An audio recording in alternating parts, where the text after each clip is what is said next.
Topic तुम आज का राष्ट्रीय शिक्षा नीति 2020। ठीक, राष्ट्रीय शिक्षा नीति 2020। इससे पहले हमने 1968 और 1986 की शिक्षा नीति के बारे में अध्ययन कर लिया है। तो थोड़ा सा एक बार देख लो, जो चीज़ें अभी तक हमने क्लास में करी है ना, उसको आप एक बार समझो कि देश की स्वतंत्रता के बाद, स्वतंत्रता के पश्चात भारतवर्ष में जो एजुकेशन है, शिक्षा है, उसके पुनर्गठन की आवश्यकता महसूस हुई।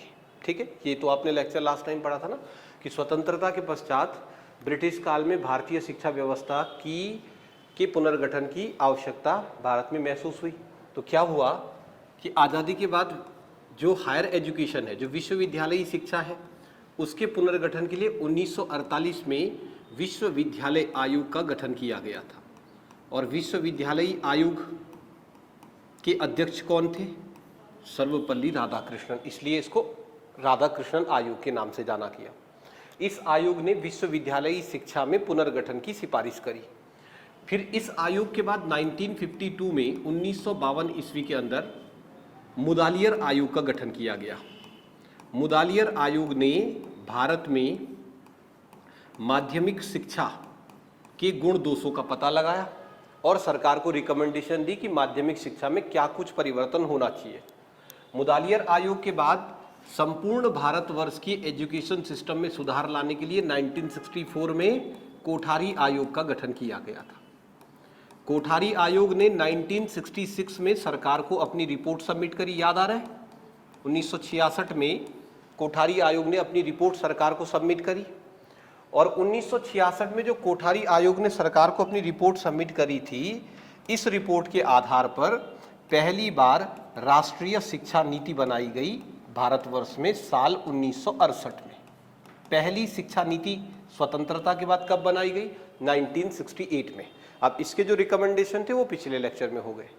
राष्ट्रीय शिक्षा नीति 1968 में कुछ कमियां थी। सबसे बड़ी कमी क्या कि आपने नीति तो बना दी थी, परंतु राष्ट्रीय शिक्षा नीति 1968 का क्रियान्वयन कैसे होगा, इसका क्रियान्वयन किस प्रकार से किया जाएगा, या फिर जब आप इस पॉलिसी को लॉन्च करोगे तो इस पॉलिसी को लॉन्च करते समय जो संसाधन है वो कहाँ से जुटाए जाएंगे, इसका उल्लेख इस शिक्षा नीति में नहीं था। इसलिए बहुत जल्दी भारत सरकार को इस चीज़ की आवश्यकता महसूस होने लगी कि हम एक नई शिक्षा नीति लेकर के आते हैं। तो स्वतंत्रता के बाद पहली शिक्षा नीति कब आई? 1968 में। और इस शिक्षा नीति के गुण दोषों को दूर करने के लिए स्वतंत्रता के पश्चात राष्ट्रीय शिक्षा नीति 1986 को लाया गया। ये हमने पिछली क्लास में किया, 1986 की एजुकेशन पॉलिसी। राष्ट्रीय शिक्षा नीति में इन सभी बिंदुओं को कवर किया गया। नीति बनाई गई, क्रियान्वयन कैसे होगा, संसाधन कहाँ से जुटाए जाएंगे। फिर भी राष्ट्रीय शिक्षा नीति 1986 में एक जो सबसे महत्वपूर्ण बिंदु था वो ये कि राष्ट्रीय शिक्षा नीति 1986 को लागू करने के बाद इससे भारतीय शिक्षा व्यवस्था में परिवर्तन हो रहा है या नहीं हो रहा है, इसको देखने के लिए हर 5 साल बाद इस पॉलिसी की समीक्षा की जाएगी। तो 86 में राष्ट्रीय शिक्षा नीति आई।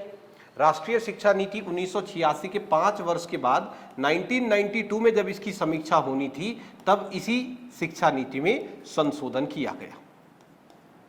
ठीक, और लगभग 1992 तक हम उस फेज में होते हैं जहां पर हम ये मान लेते हैं कि भारतीय शिक्षा व्यवस्था में परिवर्तन करने के लिए क्या क्या चेंजेस करने चाहिए। लगभग उस चेंजेस हमने यहाँ पर कर लिए, ऐसा मान लिया गया। अब 1986 की शिक्षा नीति के लगभग 34 वर्षों के बाद अब भारत सरकार को ये आवश्यकता महसूस हुई कि अब हमें एक नई शिक्षा नीति की ओर जाना चाहिए। इसलिए एक नई एजुकेशन पॉलिसी लॉन्च करी गई है 2020 में, और आज के लेक्चर में हमारा टॉपिक यही है, राष्ट्रीय शिक्षा नीति 2020। तो अगर हम राष्ट्रीय शिक्षा नीति 2020 के बारे में बात करें, राष्ट्रीय शिक्षा नीति 2020, तो इसके प्रमुख बिंदुओं को आज के इस लेक्चर में हम कवर करेंगे। सबसे पहले 2020 की ये जो राष्ट्रीय शिक्षा नीति है, इसके थोड़े से इतिहास को आप जान लो। क्या हुआ? साल 2017 ईस्वी के अंदर वर्तमान एनडीए सरकार के द्वारा के कस्तूरी रंजन नाम की समिति का गठन किया गया। के कस्तूरी रंजन इसरो के पूर्व वैज्ञानिक थे के कस्तूरी रंजन, उनकी अध्यक्षता में एक समिति का गठन किया गया। 2017 में जो के कस्तूरी रंजन समिति बनी थी, ये क्यों बनाई गई थी? क्योंकि के कस्तूरी रंजन समिति को नई शिक्षा नीति का ड्राफ्ट तैयार करना था। जो नई एजुकेशन पॉलिसी है 2020 की, इसका ड्राफ्ट, इसका मसौदा किसे तैयार करना था? के कस्तूरी रंजन समिति को। तो 2017 में के कस्तूरी रंजन समिति का गठन किया गया। के कस्तूरी रंजन समिति ने क्या किया? तो नई एजुकेशन पॉलिसी का ड्राफ्ट तैयार किया। 2017 में यह समिति बन गई थी। 2017 से आगे चलते चलते 2019 ईस्वी में के कस्तूरी रंजन समिति ने जो नई शिक्षा नीति है 2020 वाली, उसका ड्राफ्ट पूरा कर दिया। फिर 31 मई 2019 ईस्वी को 31 मई 2019 ईस्वी को के कस्तूरी रंजन समिति के द्वारा नई शिक्षा नीति का जो ड्राफ्ट है, ये ड्राफ्ट एचआरडी मिनिस्ट्री के सामने पेश किया गया। मानव संसाधन विकास मंत्रालय MHRD के सामने क्या किया? पेश किया। और वैसे मैं पुराने लेक्चर में बता चुका हूं, फिर भी आप एक बात को समझना, फिर भी एक बात को समझो। ये HRD मानव संसाधन विकास मंत्रालय का क्या पूरा का पूरा हिसाब किताब है, इसको भी एक बार समझो कि हमारा देश जब स्वतंत्र हुआ तो स्वतंत्रता के पश्चात भारतवर्ष में एजुकेशन सिस्टम के लिए एक मंत्रालय बनाया गया, जिसको बोलते हैं शिक्षा मंत्रालय। तो स्वतंत्रता के बाद ही भारत में शिक्षा मंत्रालय का गठन कर लिया गया। ठीक है, अब शिक्षा मंत्रालय था, भारत में शिक्षा व्यवस्था जो है उसको यही मिनिस्ट्री देखती थी। फिर 1985 में 1985 ईस्वी के अंदर भारत सरकार ने ये जो शिक्षा मंत्रालय है ना, इस शिक्षा मंत्रालय का नाम चेंज कर दिया और इसका नाम रख दिया गया MHRD, ministry of human resources and development. तो MHRD जो है, मतलब HRD मानव संसाधन विकास मंत्रालय जो है ना, उसका गठन कब हुआ? 1985 में। क्यों शिक्षा मंत्रालय का नाम बदला गया? तो 1985 में तब की गवर्नमेंट का मानना था कि एक जो बालक है जिसको हम शिक्षा प्रदान कर रहे हैं ना, 1985 में सरकार ने ये मान लिया गया कि जो बालक है वो एक मानव संसाधन है और उस बालक को शिक्षा, उस बालक के स्वास्थ्य और उस बालक के कौशल का विकास करना सरकार की, राज्य की जिम्मेदारी है। इसलिए इन उद्देश्यों की पूर्ति के लिए शिक्षा, स्वास्थ्य और कौशल विकास के लिए HRD डिपार्टमेंट बना दिया गया, मानव विकास संसाधन मंत्रालय। लेकिन 1985 में जब HRD डिपार्टमेंट बना, ये भी याद रखना कि 1985 में जब HRD डिपार्टमेंट का गठन हुआ तो मानव संसाधन विकास मंत्रालय के गठन के बाद सबसे पहले जब 1985 में इसका गठन हुआ तो इस मंत्रालय के गठन की सिफारिश 1986 की शिक्षा नीति में भी करी गई। अब 1985 में जब ये मंत्रालय बना तो इसके बाद क्या हुआ कि धीरे धीरे हमने देखा कि HRD डिपार्टमेंट एक बालक के शिक्षा, स्वास्थ्य और कौशल, तीनों चीजों के विकास के लिए गठित किया गया है। फिर भारतवर्ष में किसी भी व्यक्ति के स्वास्थ्य की जिम्मेदारियों को संभालने के लिए स्वास्थ्य मंत्रालय ऑलरेडी था। और 2014 में जब मोदी सरकार अस्तित्व में आई तो मोदी सरकार ने क्या किया? मोदी जी की गवर्नमेंट ने अलग से कौशल विकास मंत्रालय बना दिया। तब कौशल विकास के लिए अलग से कौशल विकास मंत्रालय है और स्वास्थ्य के विकास के लिए अलग से स्वास्थ्य मंत्रालय है।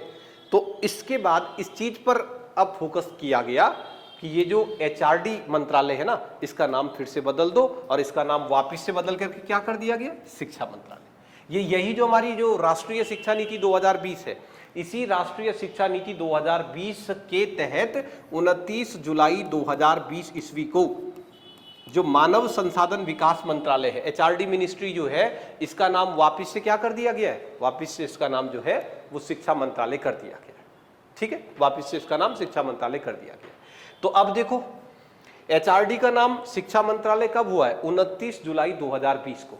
और ड्राफ्ट कब पेश हो रहा है? देखो, ड्राफ्ट 2020 से पहले पेश हो गया था ना, तो क्योंकि 2019 में ड्राफ्ट पेश हुआ तो उस समय शिक्षा मंत्रालय अस्तित्व में नहीं था, HRD डिपार्टमेंट अस्तित्व में था। तो यहां तक की बातें आप समझ पाए।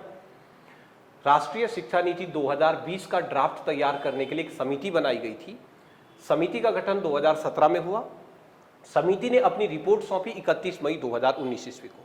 अब HRD डिपार्टमेंट के पास जब ये रिपोर्ट सबमिट हो गई तो इसके बाद HRD डिपार्टमेंट के ऊपर है कि वो इस ड्राफ्ट को एज इट इज लागू कर दे या कुछ संशोधनों के साथ लागू कर दे। फिर 29 जुलाई 2020 ईस्वी को नई शिक्षा नीति को लागू करने की घोषणा कर दी गई। 29 जुलाई 2020। अभी मैंने क्या बोला था कि एचआरडी डिपार्टमेंट का नाम शिक्षा मंत्रालय भी कब हुआ है? 29 जुलाई 2020 ईस्वी को, क्योंकि इसी दिन नई शिक्षा नीति 2020 की शिक्षा नीति की घोषणा हुई और इस शिक्षा नीति की घोषणा के साथ ही एचआरडी डिपार्टमेंट जो है वो शिक्षा मंत्रालय उसका नाम कर दिया गया। अब ये जो 2020 की राष्ट्रीय शिक्षा नीति है ना, इसको हमें पढ़ना है, इसमें क्या प्रावधान किए गए। सबसे पहले देखो, राष्ट्रीय शिक्षा नीति 2020 में सबसे पहले इस शिक्षा नीति का एक विजन रखा गया। क्या विजन रखा गया है? अब की बार नई शिक्षा नीति 2020 की शिक्षा नीति का विजन रखा गया है भारतीय मूल्यों पर समझना इसको, हाँ, भारतीय मूल्यों पर विकसित शिक्षा प्रणाली, भारतीय मूल्यों पर विकसित शिक्षा प्रणाली, ये नई शिक्षा नीति का विजन रखा गया है। इसका मतलब आप समझ रहे हैं? हालांकि स्वतंत्रता के पश्चात हमने ब्रिटिशर्स के द्वारा जो एजुकेशन सिस्टम इंडिया में लॉन्च किया गया था उसको खत्म करने का बहुत प्रयास किया। 1986 की पॉलिसी में भी हमने बहुत कोशिश करी कि ब्रिटिश काल में भारतीय शिक्षा व्यवस्था में जो गुण दोष आ गए थे उनको हटाया जाए, पर अब की एजुकेशन पॉलिसी में विजन ये रखा गया कि अब की एजुकेशन पॉलिसी जो है, वर्तमान की जो हमारी शिक्षा नीति है, यह शिक्षा नीति पूरी तरीके से भारतीय मूल्यों पर आधारित होगी और भारतीय मूल्यों के आधार पर ही हम भारतीय शिक्षा प्रणाली के विकसित स्वरूप को प्राप्त कर पाएंगे। ये 2020 की शिक्षा नीति का विजन रखा गया है। दूसरा, 2020 की ये जो शिक्षा नीति है, समझो इसको, 2020 की ये जो शिक्षा नीति है, इस शिक्षा नीति के क्या उद्देश्य है, इसके टारगेट क्या क्या सेट किए गए हैं। राष्ट्रीय शिक्षा नीति 2020 के उद्देश्य, इस शिक्षा नीति में कहा गया है कि भारतवर्ष में जो रटंतु विद्या थी, रटने वाली जो एजुकेशन अब तक चली आ रही थी, इस रटने वाली एजुकेशन सिस्टम को समाप्त करना, ये राष्ट्रीय शिक्षा नीति 2020 का पहला टारगेट है। दूसरा, इस शिक्षा नीति का टारगेट क्या रखा गया है कि जो छात्र है वो सीखते थे। क्यों? तो सीखने का कारण सिर्फ परीक्षा को पास करना था। परीक्षा पास करने के लिए जो छात्र सीखते थे, इस सिस्टम को भी इस एजुकेशन पॉलिसी के तहत समाप्त करने का प्रयास किया जाएगा। राष्ट्रीय शिक्षा नीति 2020 का उद्देश्य क्या है कि रटने वाली जो पॉलिसी चल रही थी इसे समाप्त किया जाए। सिर्फ परीक्षा पास करने के लिए छात्र जो सीखते थे, इस वाले सिस्टम को समाप्त किया जाए। इसके स्थान पर, इनके स्थान पर अब की एजुकेशन पॉलिसी बोलती है कि छात्रों में वैचारिक समझ को विकसित करना, ये हमारी इस एजुकेशन पॉलिसी का सबसे प्रमुख उद्देश्य है। अब किताबों को जो पहले था ना, रटते जा रहे, उस सिस्टम को खत्म करेंगे इस एजुकेशन पॉलिसी के द्वारा। और इसी एजुकेशन पॉलिसी में इस चीज पर फोकस किया गया है कि छात्रों में वैचारिक समझ को किस प्रकार से बढ़ाया जाए। इसके अलावा जो भारतवर्ष के अंदर परीक्षा परिणाम है, इन परीक्षा परिणामों को कैसे सुधारा जाए, परीक्षा परिणामों में सुधार लाना, परीक्षा परिणामों में सुधार लाना भी इस शिक्षा नीति का एक प्रमुख उद्देश्य माना गया है। इस शिक्षा नीति में कहा गया है कि भारतवर्ष के अंदर प्रत्येक बच्चे को न्याय संगत तथा समावेशी शिक्षा प्रदान करना भी इस एजुकेशन पॉलिसी का एक प्रमुख लक्ष्य है। शिक्षा कैसी होनी चाहिए? न्याय संगत, समाज के किसी भी वर्ग, किसी भी जाति के साथ शिक्षा अन्याय ना कर रही हो। न्याय संगत मतलब समाज के सभी वर्गों को एक समान शिक्षा प्रदान करने का प्रयास किया गया है इस शिक्षा नीति के द्वारा। साथ ही साथ इस शिक्षा नीति का एक उद्देश्य क्या भी रखा गया है? समावेशी शिक्षा, इंक्लूसिव जो एजुकेशन है। और इंक्लूसिव एजुकेशन या फिर समावेशी शिक्षा का मतलब क्या होता है? देखो, समावेशी शब्द का ही अर्थ क्या होता है? अवसर की समानता। अवसर की समानता को ही क्या कह देते हैं? समावेशी कह देते हैं। तो 2020 की जो हमारी एजुकेशन पॉलिसी है, इसमें यह भी टारगेट रखा गया है कि भारतवर्ष में प्रत्येक वर्ग, प्रत्येक छात्र को हम क्या प्रदान करेंगे? शिक्षा के अवसर की समानता प्रदान करेंगे। इसके अलावा 2020 की इस शिक्षा नीति का एक उद्देश्य क्या माना गया है? बहुभाषावाद का विकास करना, बहुभाषावाद का विकास करना, इसको बढ़ाना। अब आपने याद करो पीछे 1964 कोठारी आयोग। कोठारी आयोग की रिकमेंडेशन क्या थी? त्रिभाषा फॉर्मूला को भारतवर्ष में विकसित किया जाए, जबकि हमारी वर्तमान एजुकेशन पॉलिसी बोलती है कि त्रिभाषा के स्थान पर अब बहुभाषावाद के सिद्धांत को अपनाया जाए। नाम से समझ तो आ रहा होगा ना, बहुभाषावाद। बहुभाषावाद का मतलब कि जब कोई छात्र विद्यालयी शिक्षा को ग्रहण कर रहा है तो उसे 4 से अधिक भाषाओं का ज्ञान करवाया जाए। बहुभाषावाद से क्या होगा? तो बहुभाषावाद से किसी भी बच्चे के रचनात्मक विकास होता है। उस बच्चे के अंदर अगर बहुत सारी भाषा कोई बच्चा पढ़ ले ना, तो उससे एक तो उसके सोचने की क्षमता विकसित होती है। बहुत सारी भाषाएं अगर कोई बच्चा पढ़ ले तो ऐसा माना गया है कि बहुत सारी भाषाओं के ज्ञान होने से प्रत्येक भाषा के व्याकरणिक दृष्टिकोण पर भी उसका प्रभाव पड़ता है, या फिर किसी एक भाषा की पूर्ण समझ जो है ना, उसमें दूसरी भाषा बहुत ज्यादा सहयोग प्रदान करती है। फॉर एग्जाम्पल, इंडियन कॉन्स्टिट्यूशन को पढ़ते समय एक शब्द जिसने मुझे बार बार परेशान किया वो पुनरावलोकन था। मैं इस शब्द को नहीं समझ पाया। जब भी मैं पढ़ रहा था तो मुझे ये शब्द कभी समझ नहीं आया, पुनरावलोकन। तो मैंने इसको रट दिया। अब मुझे पता था कि भारतीय संविधान अनुच्छेद 13 में वहां पर लिखा है न्यायिक पुनरावलोकन की शक्ति सुप्रीम कोर्ट के पास होगी। न्यायिक शब्द को मैं भली भांति समझ रहा था, पर पुनरावलोकन शब्द को मैंने रट लिया था। अब जब मैंने इसे अंग्रेजी भाषा में पढ़ा तो अंग्रेजी भाषा में पुनरावलोकन के लिए शब्द क्या यूज करते हैं? रिव्यू। और ये कितना सरल शब्द है ना। इस दूसरी भाषा के आते ही मुझे पहली भाषा में जो कठिनाई हो रही थी वो बड़ी आसानी से दूर हो गई। अब रिव्यू शब्द के आते यानी दूसरी भाषा के सहयोग से पहली भाषा के जो कुछ कमियां हैं उन कमियों को भी दूर किया जा सकता है। इसलिए वर्तमान की जो शिक्षा नीति है ना, वो बहुभाषावाद पर भी आधारित है। त्रिभाषा के स्थान पर बहुभाषावाद पर फोकस कर रही है। इसके अलावा इस शिक्षा नीति में प्रयोगात्मक अधिगम पर भी जोर दिया गया है। प्रयोगात्मक अधिगम पर जोर देने का अर्थ है कि जो हमारे देश के अंदर एजुकेशन सिस्टम चल रहा था ना, जिसमें थ्योरी पर ज्यादा जोर दिया जाता था, अधिगम में सिखाने में हम थ्योरेटिकल चीजों को ज्यादा सिखाते थे स्टूडेंट्स को, उसके स्थान पर अब छात्रों को सिखाने में थ्योरी के स्थान पर प्रैक्टिकल ज्यादा से ज्यादा करवाए जाए। तो प्रयोगात्मक अधिगम पर भी इस शिक्षा नीति के द्वारा फोकस किया गया है। सबसे पहले बेसिक सी ये कुछ बातें, और अगर आपको ये बातें समझ आ गई है तो हम दूसरी स्लाइड पर चलते हैं। राष्ट्रीय शिक्षा नीति 2020। पहले बताओ, स्वतंत्र भारत की ये कौन सी शिक्षा नीति है? ये बताओ कौन से नंबर की शिक्षा नीति है? तीसरी शिक्षा नीति। पहली शिक्षा नीति 1968, दूसरी शिक्षा नीति 1986 और तीसरी शिक्षा नीति 2020। राष्ट्रीय शिक्षा नीति का ड्राफ्ट तैयार करने के लिए कि कस्तूरी रंजन समिति का गठन 2017 में, 19 में इन्होंने रिपोर्ट सबमिट करी और 2020 में 29 जुलाई 2020 इस शिक्षा नीति की घोषणा कर दी गई। इस शिक्षा नीति के प्रमुख उद्देश्य क्या थे, इसको हमने बात कर दी। अब सबसे इंपॉर्टेंट टॉपिक पर आओ। राष्ट्रीय शिक्षा नीति 2020 में यह कहा गया है कि इस शिक्षा नीति के 5 प्रमुख स्तंभ हैं। राष्ट्रीय, ये परीक्षा के लिए प्रश्न आपके अच्छे बनेंगे। अभी राष्ट्रीय शिक्षा नीति 2020 में इस शिक्षा नीति के 5 प्रमुख स्तंभों पर सबसे ज्यादा फोकस किया गया है। क्या है राष्ट्रीय शिक्षा नीति 2020 के 5 प्रमुख स्तंभ, उनको समझो। 5 स्तंभों में पहला स्तंभ जो है ना, उसे नाम दिया गया है पहुंच, एक्सेस। इस शिक्षा नीति का पहला स्तंभ किसे माना गया? पहुंच, एक्सेस। इसके लिए एक और शब्द भी यूज किया गया है, अभिगम्यता।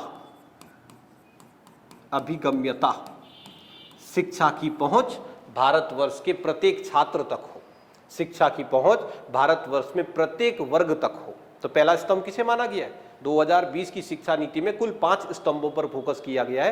पहला स्तंभ क्या है? पहुंच, अभिगम्यता। दूसरा स्तंभ माना गया है समता, इक्वलिटी। इसके लिए एक शब्द और भी यूज किया गया है, निष्पक्षता। समता, इक्वलिटी। अभी कहा था ना हमने, शिक्षा नीति 2020 के उद्देश्य क्या है? न्याय संगत शिक्षा प्रदान किया जाए, समाज के किसी भी वर्ग के साथ उपेक्षित व्यवहार ना किया जाए। तो शिक्षा नीति 2020 का दूसरा स्तंभ किसे माना गया है? समता, समाज के सभी वर्गों को एक समान शिक्षा प्रदान करना, यह शिक्षा नीति 2020 का दूसरा स्तंभ है। 2020 की शिक्षा नीति का तीसरा स्तंभ माना गया है गुणवत्ता। गुणवत्ता, क्वालिटी। एजुकेशन कैसी हो? गुणवत्तापूर्ण हो। शिक्षा की गुणवत्ता को बढ़ाने का प्रयास किया जाए और एक गुणवत्तापूर्ण शिक्षा का भारत के अंदर विकास किया जाए, ये उद्देश्य है और इसे इसका तीसरा स्तंभ माना गया है। ठीक, चौथा स्तंभ जो है ना राष्ट्रीय शिक्षा नीति 2020 का, वो माना गया है वहनीयता, एफोर्डेबिलिटी। शिक्षा में एक बड़ी समस्या क्या है कि समाज का प्रत्येक व्यक्ति शिक्षा को एफोर्ड नहीं कर पा रहा है, इसलिए वो शिक्षा से दूर जा रहा है ना। तो एडमिशन होने के बाद स्कूली एजुकेशन को छोड़ने वाले छात्रों की लगातार बढ़ती हुई संख्या को देखकर नई शिक्षा नीति में ये प्रावधान किया गया है कि हम भारतवर्ष में शिक्षा की वहनीयता में वृद्धि करेंगे, इसको एफोर्डेबल बनाएंगे, समाज का हर वर्ग शिक्षा को प्राप्त कर सके। और वहनीयता में वृद्धि कब होगी? जब शिक्षा क्या होगी? निःशुल्क होगी। समझ रहे हो? जब शिक्षा फ्री होगी ना, तभी तो समाज का हर एक वर्ग जो है शिक्षा को प्राप्त कर पाएगा। तो निःशुल्क शिक्षा की व्यवस्था इस राष्ट्रीय शिक्षा नीति के तहत इसलिए करी गई है ताकि इस शिक्षा नीति के तहत शिक्षा की जो वहनीयता है ना उसको सुगम बनाया जाए। ठीक, और पांचवा स्तंभ माना गया है जवाबदेही। जवाबदेही, अकाउंटेबिलिटी। जिन उद्देश्यों के साथ हमने इस शिक्षा नीति को प्रारंभ किया है, यदि यह शिक्षा नीति उन उद्देश्यों की पूर्ति में नाकामयाब रही तो जवाबदेही किसकी है? नई शिक्षा नीति में कहा गया है कि यदि हम अपने वांछित उद्देश्यों की पूर्ति नहीं कर पाए तो जवाबदेही स्कूल की होगी। नई शिक्षा नीति में इस बात पर विशेष फोकस रखा गया है कि स्कूल कल के दिन ये ना कहे कि हमारी कोई जवाबदेही नहीं है। तो राष्ट्रीय शिक्षा नीति 2020 में कुल कितने स्तंभ हैं जिन पर मुख्य रूप से फोकस किया गया? 5 स्तंभ हैं जिन पर मुख्य रूप से फोकस किया गया है। राष्ट्रीय शिक्षा नीति 2020 में जिस चीज में सबसे बड़ा बदलाव हुआ है वो है शिक्षा की शैक्षिक संरचना, एजुकेशनल स्ट्रक्चर जो है। अब ये तो आपको पता चल गया कि अब जो है नई राष्ट्रीय शिक्षा नीति के तहत भारतवर्ष में शिक्षा की जो शैक्षिक संरचना है, इस शैक्षिक संरचना में बदलाव किया गया है। एक बार जरा बेसिक बातें सुनो, पुरानी बातें। 1968 की जो एजुकेशन पॉलिसी थी, 1968 की जो शिक्षा नीति थी ना, इस शिक्षा नीति में भारतवर्ष के अंदर 10+2+3 एजुकेशन सिस्टम का स्ट्रक्चर लॉन्च किया गया। 10+2+3 और 2020 की शिक्षा नीति से पहले यही स्ट्रक्चर चल रहा था। 1986 की एजुकेशन पॉलिसी में भी इसी स्ट्रक्चर पर फोकस किया गया। आप और हम भी इसी एजुकेशन सिस्टम से पढ़े हुए, इसी स्ट्रक्चर से। 10+2+3 का स्ट्रक्चर सिस्टम क्या कहता था कि 10 वर्षों तक सभी लोगों को सामान्य शिक्षा प्रदान की जाए, एक जैसी शिक्षा प्रदान की जाए। सामान्य शिक्षा का प्रावधान था पहले 10 वर्षों तक। तो आपको पता है 10वीं क्लास तक तुम्हारे सब्जेक्ट क्या थे? क्या आपने 10वीं क्लास तक साइंस पढ़ी, मैथ्स पढ़ा, सोशल साइंस पढ़ा, इंग्लिश पढ़ा, हिंदी पढ़ा? आपने पढ़ा, मैंने पढ़ा, सबने पढ़ा। तो 10वीं तक आपके पास स्ट्रीम ऑप्शन नहीं था ना। 10वीं तक की जो शिक्षा है ना वो सभी लोगों को एक समान दी जाएगी। फिर आने वाले जो 2 साल थे 11th और 12th, वहां पर आपको ऑप्शन था स्ट्रीम चूज करने का। आप में से कुछ बच्चे वहां साइंस बैकग्राउंड में चले गए होंगे, किसी ने कॉमर्स को चूज कर लिया, किसी ने आर्ट को चूज कर लिया, तो स्ट्रीम सिस्टम था। और फिर 3 साल का जो है वो ग्रेजुएशन सिस्टम था। 10+2+3 के स्ट्रक्चर सिस्टम में कुछ कमियां थी। आज के लेक्चर में आप समझना कि इसमें जो कमियां थी, इन कमियों को दूर करने के लिए एक नया एजुकेशनल स्ट्रक्चर जो है 2020 की राष्ट्रीय शिक्षा नीति में लॉन्च किया गया। अब देखो, अब नया शैक्षिक संरचना क्या है? नई शैक्षिक संरचना के तहत जो एजुकेशनल स्ट्रक्चर सिस्टम है उसे 5+3+3+4 कर दिया गया है ना। अब ये हमारा नया एजुकेशन सिस्टम में शैक्षिक संरचना को इस प्रकार से बांटा गया है। इसको एक बार समझो जरा। सबसे पहले 5 साल, उसके बाद अगले 3 साल, उसके बाद अगले 3 साल और उसके बाद लास्ट के 4 साल। इनको एक बार समझो। ये अब एजुकेशन सिस्टम इस तरीके से बांट दिया गया है। जरा मुझे याद करके बताओ, अगर तुम्हें याद आ जाए, 1964 कोठारी आयोग के द्वारा किसी बच्चे के विद्यालय में नामांकन की उम्र कितनी बताई गई थी? किसी भी बच्चे की विद्यालय के अंदर नामांकन की उम्र क्या बताई गई थी? 6 वर्ष। तो जिस समय कोठारी आयोग का गठन किया गया तो कोठारी आयोग ने क्या कहा? 1964 में कोठारी आयोग के गठन होने के बाद कोठारी आयोग ने कहा था कि बच्चा जब 6 वर्ष का हो तो 6 वर्ष की उम्र में उस बच्चे का विद्यालय में एडमिशन करवा दिया जाए। नई शिक्षा नीति में क्या बदलाव हुए? सबसे पहले देखो, नई शिक्षा नीति में शुरुआत के जो 5 साल है एजुकेशन सिस्टम में, किसी भी बच्चे के जो शुरुआत के 5 साल है, इन शुरुआती 5 सालों को नाम दिया गया है फंडामेंटल स्टेज। फंडामेंटल स्टेज या इसको फाउंडेशन स्टेज भी कहते हैं, मूलभूत चरण। पुराना सिस्टम कौन सा था? 10+2+3। नई शिक्षा नीति में नया एजुकेशन सिस्टम, नया शैक्षिक संरचना का इस समय विकास किया गया है। पहले के जो 5 साल है किसी भी बच्चे की शिक्षा के प्रारंभिक 5 वर्षों को फंडामेंटल स्टेज या फाउंडेशन स्टेज कहा गया है, या आप इसको मूलभूत चरण कह सकते हो। अगले 3 वर्षों को प्रीपरेटरी स्टेज नाम दिया गया है, प्रारंभिक स्तर, अगले 3 वर्षों को। इसके बाद के जो अगले 3 वर्ष हैं इन्हें नाम दिया गया है मिडिल स्टेज, मध्य स्तर, और अगले 4 वर्षों को नाम दिया गया है सेकेंडरी स्टेज, माध्यमिक चरण। राष्ट्रीय शिक्षा नीति 2020 के तहत सबसे पहले जो 10+2+3 का स्ट्रक्चर था उसमें बदलाव कर दिया गया है, और अब नया एजुकेशन सिस्टम या नया शैक्षिक संरचना बना दी गई है। 5 साल शुरू के, फिर 3 साल, फिर 3 साल, फिर 4 साल। अब इसको बेसिक तरीके से समझो। अब क्या बोला गया है कि जो प्रारंभिक 5 साल है, जो मूलभूत चरण है, इस मूलभूत चरण में क्या होगा कि एक बच्चा जब स्कूल में एडमिशन लेगा तो स्कूल में एडमिशन लेने की एज कोठारी कमीशन ने बताई थी 6 वर्ष, और आपने भारतवर्ष के अंदर शिक्षा के संवैधानिक प्रावधान भी पढ़ लिए होंगे, तो आपको पता है कि भारतीय संविधान में जो शिक्षा का अधिकार हमारा मौलिक अधिकार है ना, उसके लिए बच्चों की जो आयु सीमा है वो कितनी है? 6 वर्ष से लेके 14 वर्ष। पहली बार स्वतंत्र भारत में ऐसा हुआ है कि 6 वर्ष से 14 वर्ष तक की आयु वर्ग के बच्चों के स्थान पर 3 वर्ष से ही, जब बच्चा 3 साल का होगा तभी से ही उसको एजुकेशन, नई एजुकेशन पॉलिसी के तहत एजुकेशन से जोड़ा जा रहा है। क्या होगा इसमें देखो, मूलभूत चरण में कहा गया है कि जब कोई बच्चा 3 साल का होगा ना, 3 साल का, तो 3 साल का होते ही 3 साल से लेकर, ये बात समझना, किसी भी बच्चे के 3 साल का होने से लेकर और जब तक वो बच्चा 6 साल का नहीं होता है, 3 वर्ष से लेकर और 6 वर्ष तक की आयु, मतलब कुल कितने साल हो गए? 3 साल। जो शुरू के 3 साल है, इन 3 वर्षों में उस बच्चे को विद्यालयी पूर्व शिक्षा प्रदान की जाए। विद्यालयी पूर्व शिक्षा मतलब जैसे आंगनबाड़ी में, बाल वाटिका में विद्यालयी पूर्व शिक्षा का उसके लिए प्रावधान किया जाए। तो नई एजुकेशन पॉलिसी के तहत जो फंडामेंटल स्टेज है, जो मूलभूत चरण है, उसमें कहा गया कि 3 वर्ष की आयु से लेकर 6 वर्ष तक की आयु तक बच्चे को पूर्व प्राथमिक ज्ञान प्रदान किया जाए। पूर्व प्राथमिक ज्ञान, विद्यालयी पूर्व ज्ञान बच्चे को प्रदान किया जाए। ठीक, फिर बच्चा 6 साल के बाद अगले 2 साल, मतलब जब बच्चा 6 साल का हो गया तो 6 साल से लेके वो एंटर करेगा क्लास 1 में, और फिर जब बच्चा 1 साल आगे जाएगा तो वो एंटर करेगा क्लास 2 में, यानी कि कक्षा 1 और 2, क्लास 1 और क्लास 2।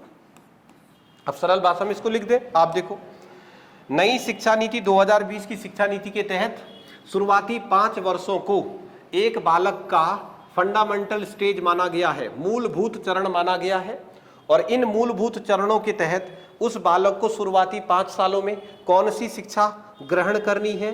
सर, इस समय उसे पूर्व प्राथमिक शिक्षा प्लस कक्षा 1 प्लस कक्षा 2, ये अब एक साथ आ गए। पहले क्या होता था? पूर्व प्राथमिक शिक्षा 6 वर्ष से पहले ही हो गई, और 6 वर्ष में बच्चे ने स्कूल में एडमिशन लिया तो कक्षा 1 से लेके और कक्षा 5 तक की जो कक्षाएं होती थी उनको हम कहते थे प्राथमिक स्तर। अब नई शिक्षा नीति में क्या हो गया है? पूर्व प्राथमिक शिक्षा कक्षा 1 और कक्षा 2 को जो है फंडामेंटल स्टेज में रखा गया है। क्या होगा इस समय? तो इस फंडामेंटल स्टेज के लिए कुछ प्रावधान किए गए। फंडामेंटल स्टेज में पहला प्रावधान किया गया है कि इस समय तक पूर्व प्राथमिक शिक्षा में कक्षा 1 में और कक्षा 2 में बच्चों के कोई भी एग्जाम नहीं होंगे, स्टूडेंट्स के कोई भी एग्जाम नहीं होंगे, क्योंकि शारीरिक तौर पर भी और मानसिक रूप से भी बच्चा अभी इतनी छोटी उम्र का है कि अगर यहीं पर उसके एग्जाम करवा दिए जाएं तो आप सोचो कि 100 बच्चों की क्लास है, जो बच्चा फर्स्ट आ गया उसके लिए तो बहुत अच्छा है, अगर कोई बच्चा फर्स्ट आ गया तो एक हिसाब से उसे पारितोषिक मिला, परंतु जो बच्चे फर्स्ट नहीं आएंगे या फिर फेल हो जाएंगे तो वो देखो शुरुआती दौर में ही उनको एक बड़ा झटका लग गया, वो शुरुआती दौर में ही पिछड़ गए और उनके अंदर एक हीन भावना उत्पन्न हो सकती है। इसलिए यहां पर किसी भी प्रकार का कोई एग्जाम ना करवाया जाए। तो नई शिक्षा नीति में शुरुआती जो 5 साल है, स्टार्टिंग के जो 5 साल है, उसे फंडामेंटल स्टेज या मूलभूत चरण कहा गया है। मूलभूत चरण के अंतर्गत कितने वर्ष की शिक्षा प्रदान की जाएगी? 5। पूर्व प्राथमिक शिक्षा यानी आंगनबाड़ी, बाल वाटिका वगैरह वगैरह, प्ले ग्रुप वगैरह, प्लस कक्षा 1 और कक्षा 2 को मूलभूत चरण के अंतर्गत रखा गया है।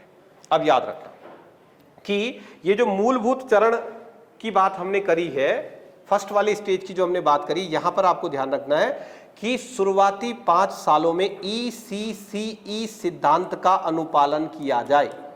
ये नई शिक्षा नीति में क्या कह रहे हैं कि इस दौरान ECCE सिद्धांत का अनुपालन किया जाए। ये शब्द आपने सुना है पहले, ECCE, पेडागोगी में खूब इस शब्द का प्रयोग किया जाता है। ECCE का अर्थ क्या है? ECCE का अर्थ है early childhood care and education. ECCE का सिद्धांत क्या कहता है? Early childhood care and education. Early childhood यानी जो अल्प बाल्यकाल है, जो बच्चे का अल्प बाल्यकाल है। एक बात बस याद रखना, बच्चे की जो बाल्यावस्था है, ये बाल्यावस्था हम ये मान के चलते पेडागोगी के अंदर कि 2 वर्ष से लेकर के और लगभग 11 वर्ष की तक की जो आयु है ना, इस समय बच्चे की बाल्यावस्था प्रारंभ होती है। इससे पहले उसकी शैशवावस्था, शिशु वाली अवस्था रहती है। तो बच्चे की जो बाल्यावस्था है, उस बाल्यावस्था के भी हम 2 पार्ट कर देते हैं। एक को बोलते अल्प बाल्यावस्था और एक को बोलते उत्तर बाल्यावस्था। तो अल्प बाल्यावस्था का अर्थ क्या है? अल्प बाल्यावस्था का मतलब 2 वर्ष से लेके और 6 वर्ष तक का जो बच्चा है। ये बच्चे की बाल्यावस्था की भी कौन सी उम्र है? अल्प, छोटी वाली। फिर 6 वर्ष से लेके और 11 वर्ष तक की आयु में बच्चे की बाल्यावस्था का जो दौर होता है उसे बोलते हैं उत्तर बाल्यावस्था। तो ECCE का सिद्धांत कहता है कि जो अल्प बाल्यावस्था है, इस समय बच्चे को एजुकेशन भी प्रोवाइड किया जाए और साथ ही साथ उसे एजुकेशन से ज्यादा किस चीज की जरूरत है? केयर की जरूरत है। इस समय उसके देखभाल की ज्यादा आवश्यकता है। इस समय बच्चे के ऊपर बहुत ज्यादा पढ़ाई का प्रेशर ना पड़े। इस समय आप उसे जो भी शिक्षा देंगे, ECCE सिद्धांत के अनुसार अल्प बाल्यावस्था में बच्चे को आप जो भी शिक्षा देंगे, सभी शिक्षाओं का जो मूल है वो क्या होना चाहिए? खेल होना चाहिए। खेल खेल में सीखो। उसे किताबी ज्ञान प्रोवाइड ना करवाया जाए, बुक ही ना हो, खेल खेल में ही बच्चे को सिखाया जाए। तो इस सिद्धांत को ECCE सिद्धांत कहा जाता है। तो नई शिक्षा नीति में क्या कहा गया है कि जो हमारी नई शैक्षिक संरचना है, इस नई शिक्षा शैक्षिक संरचना के जो प्रारंभिक 5 वर्ष है, जो मूलभूत चरण है, इन मूलभूत चरण वाले दौर में बच्चे का कोई एग्जाम नहीं होगा और इस समय पर ECCE सिद्धांत के तहत बच्चे के अर्ली चाइल्डहुड केयर पर फोकस किया जाएगा। बच्चे को ज्ञान देने के लिए उसे खेल खेल में सीखो, उसे खेल खेल में चीजों को सिखाया जाए ताकि किसी भी प्रकार से पढ़ाई का बोझ उस बच्चे पर ना पड़े। उसके बाद जो अगले 3 साल है, जो प्रिपरेटरी स्टेज है, जो प्रारंभिक अवस्था है, इसके अंदर कितने सालों को रखा गया? 3। तो कक्षा 3, कक्षा 4 और कक्षा 5, कितनी क्लास आ गई इसमें? तो कक्षा 3 को, कक्षा 4 को और कक्षा 5 को नई शिक्षा नीति के तहत प्रारंभिक स्तर पर रखा गया है। और जो प्रिपरेटरी स्टेज है, जो प्रारंभिक स्तर है, इस प्रारंभिक स्तर में कहा गया है कि यहां पर FLN पद्धति का प्रयोग किया जाएगा। FLN का अर्थ क्या है? तो FLN का अर्थ है फंडामेंटल लिटरेसी एंड न्यूमेरेसी। ठीक है, इसे कहते हैं फंडामेंटल लिटरेसी एंड न्यूमेरेसी। मूलभूत साक्षरता तथा सांख्य ज्ञान। मूलभूत साक्षरता तथा सांख्य ज्ञान, इसका अर्थ देखो तो मूलभूत का मतलब कि लिटरेसी में जो सबसे बेसिक चीजें हैं अ आ ए बी सी डी, बच्चे को इस प्रकार से ज्ञान दिया जाए। सांख्य ज्ञान, उसे संख्याओं से पहली बार परिचित करवाया जाए। कहां पर? प्रारंभिक स्तर पर। इससे पहले मूलभूत चरण में बच्चे के कोई एग्जाम नहीं है। इस समय पर आप जो कुछ भी सिखाओगे वो खेल खेल में सिखाओगे। जब बच्चा प्रारंभिक स्तर पर एंट्री करेगा, प्रिपरेटरी स्टेज पर जब बच्चे ने एंट्री करी, तो कक्षा 3 में पहली बार उसके पेपर होंगे और कक्षा 3 से वो परीक्षा देना स्टार्ट करेगा। सिलेबस को किस सिद्धांत पर आप आधारित रखोगे? FLN सिद्धांत पर। इसमें आप मूलभूत साक्षरता तथा सांख्य ज्ञान को ध्यान में रख करके सिलेबस तैयार करोगे और बच्चे का अधिगम उसे इस आधार पर सिखाओगे, ताकि बच्चा इस स्टेज में सबसे पहले वर्णों से परिचित हो।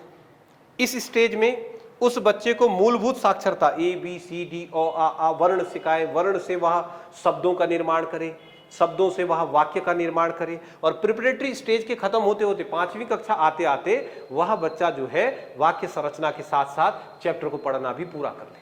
तो एक धीरे धीरे स्तर से, एकदम से जो है वर्कलोड उसके ऊपर ना पड़े।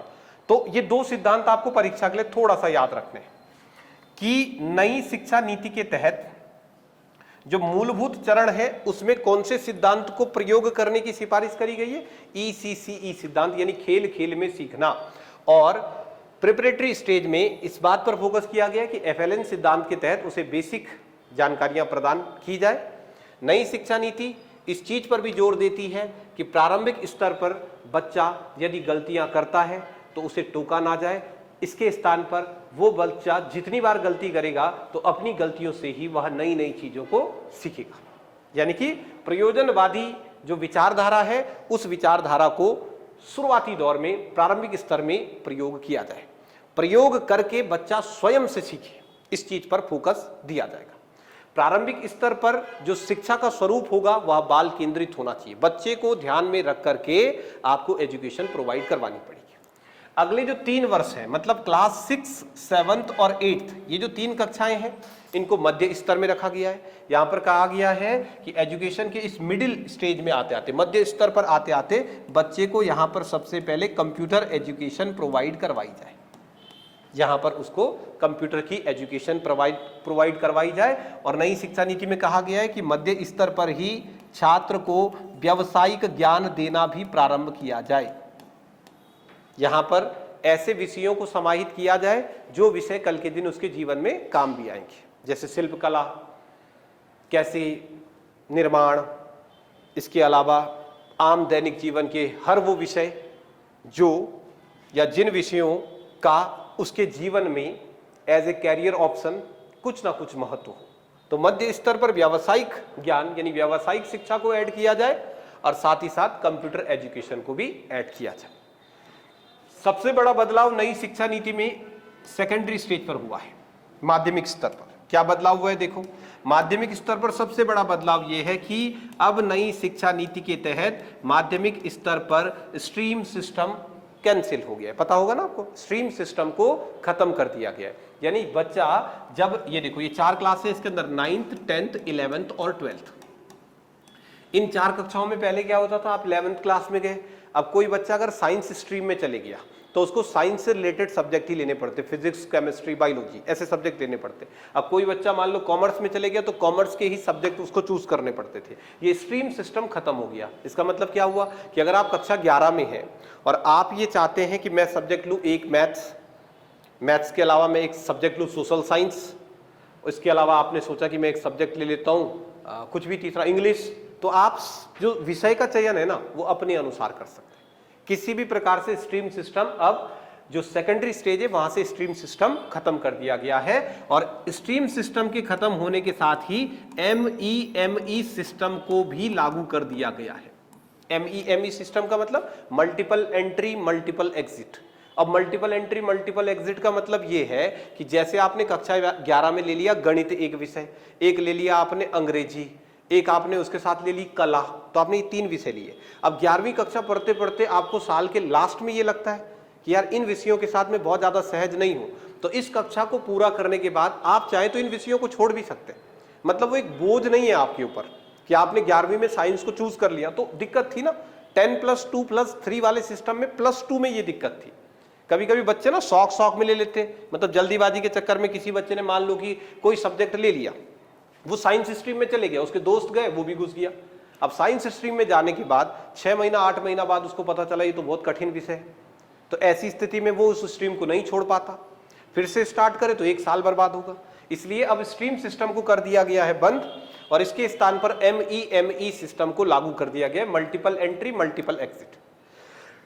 इसके अलावा कहा गया है कि माध्यमिक स्तर पर आधुनिक भाषाओं का ज्ञान अनिवार्य हो, छात्रों को आधुनिक भाषाएं पढ़ाई जाए।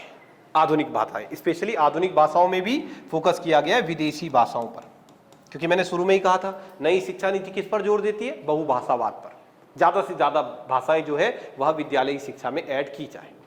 तो जो विद्यालयी शिक्षा है कक्षा 1 से लेके और कक्षा 12वीं तक की जो शिक्षा है, इस शिक्षा में नई शिक्षा नीति के तहत क्या बदलाव हुआ है, तो स्ट्रक्चर बदल दिया गया है, 5+3+3+4 ये सिस्टम जो है अब इसको लॉन्च किया गया है। विद्यालयी शिक्षा की तरह ही हायर एजुकेशन में भी कुछ बदलाव किए गए। जो उच्च शिक्षा है, इस उच्च शिक्षा में भी इस शिक्षा नीति के तहत कुछ बदलाव किए गए।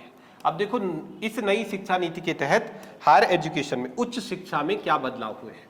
सबसे पहले उच्च शिक्षा में जो ग्रेजुएशन है, जो स्नातक है, वो आज तक 3 वर्ष का होता था। नई शिक्षा नीति में स्नातक को कितने वर्ष का कर दिया, 4 वर्ष का कर दिया गया। बेसिक बात है, आप जानते होंगे इनको, 4 वर्ष का कर दिया गया। 4 वर्ष का ये जो स्नातक है, इसमें अच्छी बात क्या हुई कि ग्रेजुएशन का जो पहला ईयर होगा, फर्स्ट ईयर जो होगा, इसे सर्टिफिकेट कोर्स माना जाएगा। जैसे पहले क्या होता है कि आपने ग्रेजुएशन में एंट्री ली, फर्स्ट ईयर कर दिया, सेकंड ईयर कर दिया, किसी कारणवश सेकंड ईयर के बाद आपको कॉलेज छोड़ना पड़ा और 4 साल बाद आप वापस पढ़ाई करना चाहते हैं, तो आपको कहां से शुरू करना पड़ता था, 0 से। इस सिस्टम को बंद कर दिया गया। अगर बच्चा 1 साल भी ग्रेजुएशन करता है तो उसे कुछ ना कुछ मिलेगा। उसे क्या मिल जाएगा, सर्टिफिकेट मिल जाएगा। 1 वर्ष का ग्रेजुएशन किया है तो 1 वर्ष में उसे एक सर्टिफिकेट प्रदान किया जाएगा। फिर बच्चे ने सेकंड ईयर किया, सेकंड ईयर के बाद उसे प्रदान किया जाएगा डिप्लोमा। मान लो इसके बाद किसी बच्चे ने छोड़ दिया अपना हायर एजुकेशन, तो उसके पास डिप्लोमा तो मिल गया उसको 2 साल में। फिर यदि वो बच्चा 3 साल ग्रेजुएशन करता है तो तीसरे साल में उसे प्रदान की जाएगी डिग्री।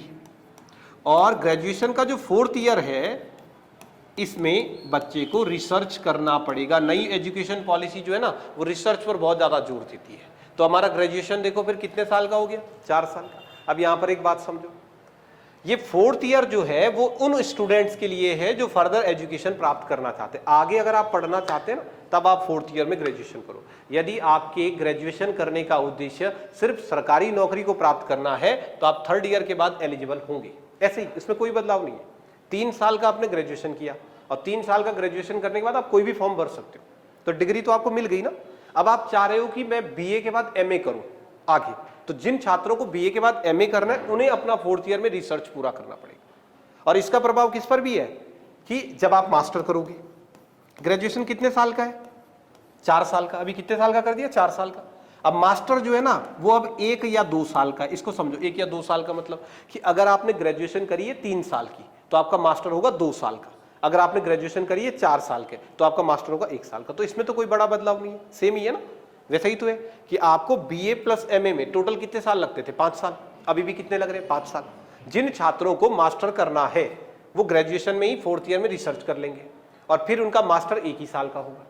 अब किसी बच्चे को मान लो सिर्फ सरकारी नौकरी प्राप्त करनी है और 3 साल में उसने डिग्री ले ली, उसके बाद उसने तैयारी करी, 2 साल 4 साल 5 साल तैयारी करी, 4-5 साल के बाद उसको लगता है कि चलो अभी वापस से मास्टर कर लेते, तो आए और 2 साल मास्टर कर ले, तो ठीक है ना। इसमें सबसे बड़ी बात क्या है, इसमें सबसे बड़ी और सबसे विशेष बात यह है कि ग्रेजुएशन में आपने अगर पढ़ाई कर ली है, तो पुराने एजुकेशन सिस्टम का ये एक नुकसान था ना, ये देखो इसमें बिल्कुल सही होगी कि अगर आपने 2 साल भी ग्रेजुएशन किया है, अच्छा 2 साल ग्रेजुएशन किया, 10 साल के लिए चले गए, 10 साल बाद वापस आते हो ना, तो आपका एडमिशन कहाँ होगा, 3rd ईयर में, क्योंकि डिप्लोमा तो आपके पास थी।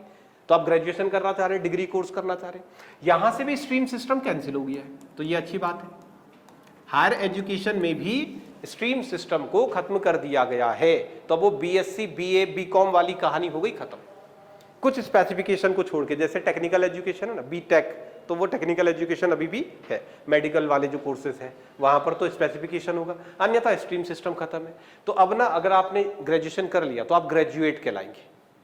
ऐसा नहीं कहेंगे आपको बैचलर इन आर्ट्स, नहीं, bachelor degree, bachelor diploma, bachelor क्या किया है आपने। तो मान लो आपने 3 साल ग्रेजुएशन किया है तो आप कहेंगे मैं बैचलर डिग्री कर दिया हूँ। 1 साल किया तो बैचलर का मेरे पास सर्टिफिकेट है। और स्ट्रीम सिस्टम पूरी तरीके से खत्म। स्ट्रीम सिस्टम के खत्म होने से आप कोई सा भी सब्जेक्ट ले लो, है ना, कॉम्बिनेशन आप किसी भी सब्जेक्ट को एक साथ कंबाइन करके और उसका कॉम्बिनेशन बना सकते हो, ठीक है। तो नए वाले एजुकेशन सिस्टम में एमफिल को कर दिया गया है खत्म, और पीएचडी जो है वो पहले की तरह ही 4 साल की है, तो इसमें कोई बड़ा बदलाव ज्यादा आपको देखने को नहीं मिला। हायर एजुकेशन में जो सबसे बड़ा बदलाव हुआ है वो ये कि उच्च शिक्षा में प्रवेश के लिए नई शिक्षा नीति में कहा गया है कि उच्च शिक्षा में प्रवेश के लिए अब आपको कॉमन एंट्रेंस एग्जाम देना होगा। क्या कह रहे हैं इसको, CUET कहते हैं ना इसको, CUET common university entrance test, CUET common entrance exam के आधार पर ही अब उच्च शिक्षा में आपको एडमिशन मिलेगा। जैसे पहले आप 12th के बाद सीधा ग्रेजुएशन में अब कर सकते थे, हालांकि मेरिट तो लगती थी, पर कुछ जो महाविद्यालय वहां पर ऐसा सिस्टम नहीं था। लेकिन अब नई शिक्षा नीति के तहत जो CEE है, कॉमन एंट्रेंस एग्जाम जो है, इसी के तहत आपको उच्च शिक्षा में प्रवेश मिलेगा। और ये एग्जाम कराने की ड्यूटी दी गई है फिर से किसको, NTA को, नेशनल टेस्ट एजेंसी, NTA 2017 में बनाई थी मोदी सरकार के द्वारा, NTA नाम की एजेंसी बनाई गई। और अब तो सारे के सारे पेपर कौन करवा रहा है, NTA करवा रहा है। JEE के, नीट के सारे एग्जाम जो है वो NTA के पास चले गए। तो NTA जो है वो प्रतिवर्ष कॉमन एंट्रेंस एग्जाम आयोजित करवाएगा, और इस कॉमन एंट्रेंस एग्जाम के आधार पर ही भारतवर्ष के अंदर कोई भी छात्र उच्च शिक्षा में प्रवेश प्राप्त कर सकता है, ऐसा इसमें प्रावधान किया गया है।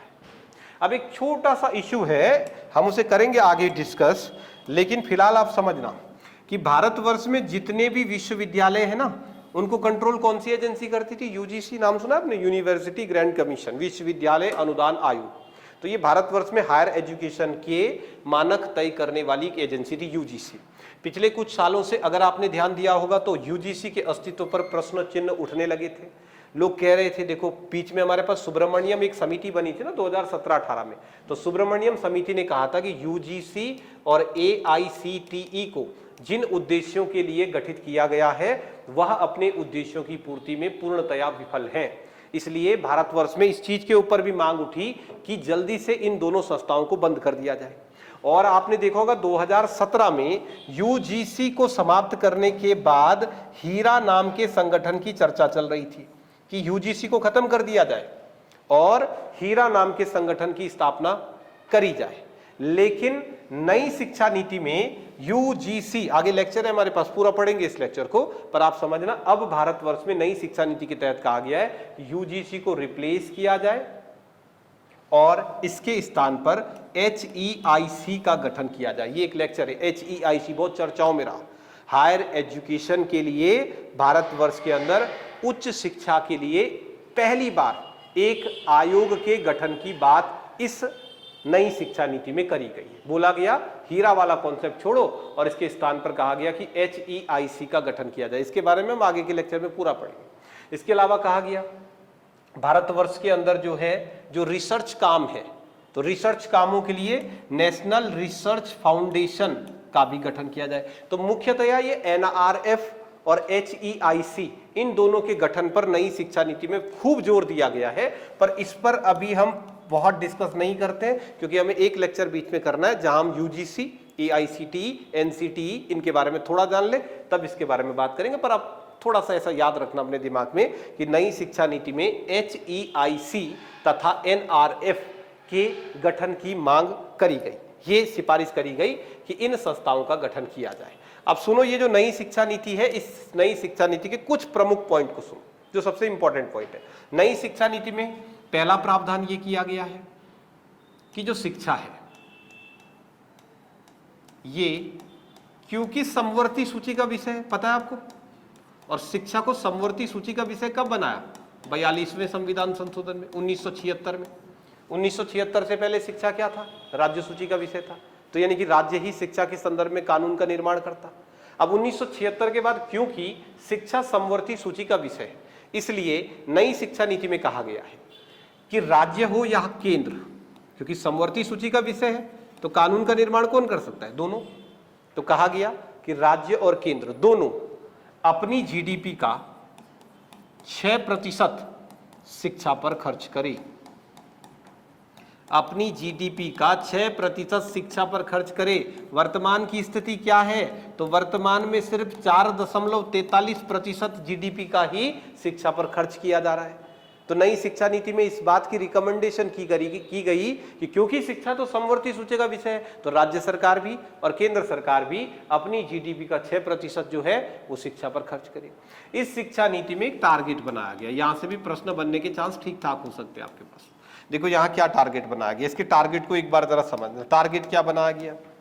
देखो, सबसे पहले एक साल चुना गया है, एक लक्षित वर्ष है, लक्षित वर्ष है 2030, और क्या कहा गया है कि 2030 ईस्वी तक जो भारतवर्ष में प्राथमिक तथा माध्यमिक शिक्षा है, सरकार कह रही है कि जो हमारी प्राथमिक तथा माध्यमिक शिक्षा है, इसका सरल भाषा में लिख दो बात, 1 से लेके और 12th तक की जो क्लास है, ठीक है, प्राथमिक शिक्षा मैंने 1 लिख दिया यहाँ पे। प्राथमिक शिक्षा कहां से शुरू हो रही है? अब प्राथमिक शिक्षा शुरू हो रही है 3 क्लास से।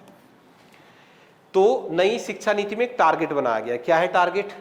कि 2030 तक सरकार जो है इंडिया के अंदर साल 2030 तक GER, ये एक शब्द है, GER का मतलब क्या होगा? ग्रॉस इनरोलमेंट रेशो, सकल नामांकन अनुपात। नामांकन का मतलब नाम लिखवाना। 2020 की नई शिक्षा नीति में टारगेट बनाया गया है कि प्राथमिक और माध्यमिक शिक्षा के लिए साल 2030 ईस्वी तक ग्रॉस इनरोलमेंट रेशो जो है उसे 100% करने का प्रयास किया जाएगा। इसका मतलब कि हम भारतवर्ष के हर एक बच्चे को 2030 तक शिक्षा से जोड़ देंगे। ग्रॉस इनरोलमेंट रेशो का मतलब कि जितने भी बच्चे हैं उन सभी बच्चों का प्राथमिक और माध्यमिक शिक्षा में नामांकन करवा देंगे। ये हमारा पहला टारगेट रखा गया है। नई शिक्षा नीति 2020 का पहला टारगेट क्या है कि प्राथमिक और माध्यमिक शिक्षा के लिए 2030 तक हम GER को कितना अचीव करेंगे? 100%। यहां पर एक बात समझना, जबकि इसी शिक्षा नीति में यह टारगेट भी बनाया गया है कि 2035 तक हायर एजुकेशन, उच्च शिक्षा के लिए और स्कूली एजुकेशन के लिए अलग अलग टारगेटेड ईयर है। देखो, स्कूली शिक्षा के लिए लक्षित वर्ष क्या है, कब तक का टारगेट है? 2030। और स्कूली शिक्षा के लिए GER कितना अचीव करने की बात करिए? 100%। लेकिन जो हायर एजुकेशन है, उच्च शिक्षा के लिए लक्षित वर्ष रखा गया है 2035, और कहा गया है कि 2035 तक हायर एजुकेशन में हम GER 50% अचीव करने का प्रयास करेंगे। थोड़ा ध्यान से करना इसको, किसका पूछा गया? नई शिक्षा नीति 2020 के तहत उच्च शिक्षा में सकल नामांकन अनुपात का लक्षित वर्ष क्या माना गया है? 2035। और स्कूल एजुकेशन के लिए 2030 और स्कूल एजुकेशन के लिए टारगेट क्या है? 100% GER को अचीव करना। हायर एजुकेशन के लिए GER कितना अचीव करना है? 50%, 50% जो है वो GER को अचीव किया जाए। तो एक बार बेसिक से वापिस आ जाओ। क्या आपके पास पूरी कहानियां बनी थी? फटाफट से उसको देखना। सबसे पहले आपने स्वतंत्रता के पश्चात ग्राफ समझा। आजादी के बाद राधाकृष्णन आयोग बना, कहा कि विश्वविद्यालयी शिक्षा में परिवर्तन हो। फिर कहा गया कि मुदालियर आयोग बना, इन्होंने कहा माध्यमिक शिक्षा के ढांचे को बदलो। फिर कोठारी आयोग बना, जिन्होंने कहा सारी विद्यालयी शिक्षा, सारा हायर एजुकेशन, ऑल जो एजुकेशन सिस्टम है उसमें बहुत ज्यादा दोष है, उसे पुनर्गठित किया जाए। कोठारी आयोग ने 66 में रिपोर्ट दी। तो कोठारी आयोग की सिफारिश पर 1968 में भारत की पहली शिक्षा नीति बनी। पहली शिक्षा नीति आजाद भारत की 1968। इस शिक्षा नीति के बाद भारत की दूसरी शिक्षा नीति आई 1986। 1986 की शिक्षा नीति में कब संशोधन हुआ? 92। अब 34 वर्षों के बाद, जब 34 साल हो गए थे, तो वर्तमान सरकार के द्वारा एक नई शिक्षा नीति जो है उसे भारतवर्ष में लॉन्च किया गया। और ये जो नई शिक्षा नीति भारतवर्ष के अंदर लॉन्च करी गई, यही है हमारी 2020 की शिक्षा नीति। क्या हमने डिस्कस किया? देखो एक बार, नई शिक्षा नीति 2020 की शिक्षा नीति में विजन क्या रखा गया है? क्या है विजन 2020 की शिक्षा नीति का? भारतीय मूल्यों पर विकसित शिक्षा प्रणाली। भारतीय शिक्षा प्रणाली को भारतीय मूल्यों पर ही विकसित किया जाएगा। रटने का सिस्टम खत्म, सिर्फ परीक्षा पास करने का सिस्टम उसे खत्म करेंगे। इसके स्थान पर छात्र में वैचारिक समझ विकसित की जाएगी। परीक्षा के परिणामों में सुधार लाने का प्रयास किया जाएगा। न्याय संगत और समावेशी शिक्षा, सभी समाज के सभी वर्गों को शिक्षा के समान अवसर प्रदान किए जाएंगे। बहुभाषावाद पर फोकस किया गया है। प्रयोगात्मक अधिगम, थ्योरी के स्थान पर प्रैक्टिकल को थोड़ा सा बढ़ा दिया जाएगा। कस्तूरी रंजन समिति ड्राफ्ट तैयार हुआ 19 में, समिति बनी है 17 में, ड्राफ्ट 19 में तैयार हुआ और 29 जुलाई 2020 नई शिक्षा नीति की घोषणा करी गई।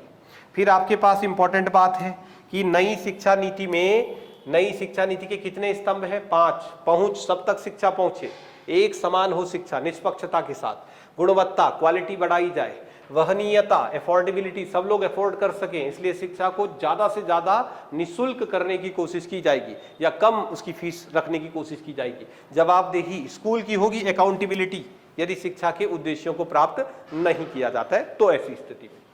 टारगेट अभी आपने किया, इसमें क्या क्या इसके उद्देश्य रखे गए हैं, क्या क्या टारगेट इसके अंतर्गत ऐड किए गए हैं, ये देखो। ये हमने एजुकेशन सिस्टम को देखा, 5+3+3+4 का स्ट्रक्चर। पहले 5 सालों को मूलभूत चरण, कोई पेपर नहीं होगा, तीसरी क्लास से पेपर स्टार्ट होगा, वहाँ FLN बिल्कुल बेसिक तरीके से बच्चों को बाल केंद्रित शिक्षा प्रदान की जाएगी।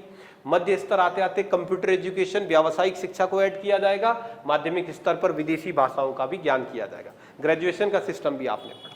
अब एक लास्ट टॉपिक को समझो कि इस शिक्षा नीति में जो एक बहुत बड़ा बदलाव हुआ है, जो बहुत वर्षों से भारतवर्ष के अंदर चाहिए भी था, एक बड़ा बदलाव क्या हुआ कि 1964 में जब कोठारी आयोग का गठन हुआ था, वैसे आप पिछली क्लास में पढ़ चुके हो फिर भी समझ लो, तो कोठारी आयोग ने त्रिभाषा सूत्र प्रस्तुत किया था। त्रिभाषा सूत्र, ठीक है। त्रिभाषा सूत्र क्या था कि भारतवर्ष में जो हिंदी भाषी राज्य है, एक तरफ हम ऐसे राज्यों को रख देते हैं जो हिंदी के साथ सहज है, जैसे नॉर्थ इंडिया वाले राज्य, और एक तरफ रख दो गैर हिंदी भाषी, जैसे साउथ इंडिया वाले राज्य हैं या नॉर्थ ईस्ट के राज्य हैं। तो त्रिभाषा फॉर्मूले के अंदर क्या प्रावधान था कि जो तो हिंदी भाषी राज्य है वो विद्यालयी शिक्षा के दौरान छात्रों को अंग्रेजी पहली भाषा के तौर पर, अंग्रेजी दूसरी भाषा के तौर पर हिंदी, और तीसरी भाषा के तौर पर किसी आधुनिक भाषा, कोई सी भी आधुनिक भाषा। सुनो, जो हिंदी भाषी राज्य हैं उन्हें 3 भाषाएं छात्रों को पढ़ानी होगी, एक अंग्रेजी, एक उनकी लोकल लैंग्वेज मातृभाषा लिख दो, या कोई भी क्षेत्रीय भाषा। जैसे हम उत्तराखंड में हैं तो उत्तराखंड में मान लो गढ़वाली, कुमाऊनी, कोई भी जो क्षेत्रीय भाषा है। कितनी हो गई भाषाएं? 2। और तीसरे पे कहा गया कोई भी आधुनिक भाषा। त्रिभाषा सूत्र को समझो। त्रिभाषा सूत्र में क्या कहा गया कि जो हिंदी भाषी राज्य हैं, जैसे उत्तराखंड, उत्तर प्रदेश, राजस्थान, बिहार है ना, जो हिंदी के साथ सहज है, वो विद्यालयी शिक्षा में इन 3 भाषाओं का बच्चों को ज्ञान दे, इन 3 भाषाओं का। गैर हिंदी भाषी जो राज्य हैं उनके लिए कहा गया कि आप एक तो अपनी कोई भी मातृभाषा या क्षेत्रीय भाषा, जो भी आपकी लोकल लैंग्वेज है, दूसरा अंग्रेजी, और तीसरा हिंदी। अब सुनो मेरी बात, ये था प्रावधान कि जो हिंदी भाषी राज्य हैं उनको एजुकेशन में कितनी भाषाएं पढ़ानी है? 3। अपनी लोकल लैंग्वेज, कोई भी क्षेत्रीय भाषा, अंग्रेजी होनी चाहिए, और अंग्रेजी और हिंदी को छोड़ के कोई और आधुनिक भाषा। तो 3 भाषा हो गई। हिंदी भाषी राज्यों के लिए क्या प्रावधान था? कोई भी क्षेत्रीय भाषा, अंग्रेजी, और तीसरा हिंदी। तो क्या हुआ कि जब त्रिभाषा सूत्र दिया गया तो भारतवर्ष में लगभग सभी राज्यों ने त्रिभाषा सूत्र का स्वागत किया, परंतु भारतवर्ष के अंदर पौंडीचेरी, त्रिपुरा और मोस्ट इंपॉर्टेंट तमिलनाडु, ये भारत के वे 3 राज्य हैं, खासकर आप किस पर ध्यान रखना? तमिलनाडु, जिन्होंने त्रिभाषा सूत्र को नहीं अपनाया। तमिलनाडु ने कभी, त्रिपुरा और इसके अलावा पौंडीचेरी भी है वो स्टेट जिन्होंने त्रिभाषा सूत्र को कभी नहीं अपनाया, लेकिन त्रिभाषा सूत्र के खिलाफ सबसे ज्यादा जो राज्य रहा ना वो था तमिलनाडु।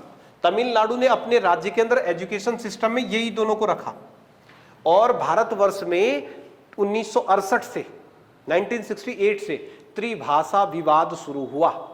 तमिलनाडु अपने राज्य में द्विभाषा का ही सिद्धांत अप्लाई करता रहा, उसने कहा कभी त्रिभाषा सूत्र को नहीं अपनाया।